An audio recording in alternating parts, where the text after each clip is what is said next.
আমাদের বাঁকুড়া জেলার শিল্প বেলখোলা, এখান থেকেই আপনাদের খাদ্য বাড়ির মালা যেটা প্রয়োজন লাগে সেই মালা এখান থেকেই তৈরি হচ্ছে। দেখুন কাকু কীভাবে মালা তৈরি করছে। এখানে মেশিন ঝুলানো আছে, সেই মেশিন থেকে একটা পাইপ চলে এসেছে, সেখানে নজলের মাধ্যমেই মালা দাগা চলছে। দেখুন এবারে নামা চলছে, দাগানোর পর একটু একটু করে নামানো চলছে মালা। মালাটা দাগার পরে নামানো হয়েছে। দেখুন মালাটার দানা দানা ভাব চলে এসেছে। এই যে দেখুন এখানে অনেক পরিমাণে মালা নামানো হয়েছে। আচ্ছা, এটায় কতগুলো মালা হবে? এটাতে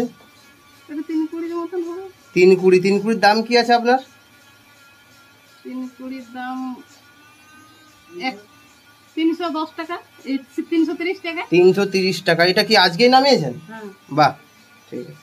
দেখুন সেই মালাটা দাগার পরে এভাবে এই রূপ চলে আসে। হ্যাঁ, এটা এখন মহাজনের কাছে যে নানা রকমভাবে ডিজাইন হবে। এটাই আমাদের এখন বাঁকুড়া জেলার প্রধান শিল্প হয়ে দাঁড়িয়েছে।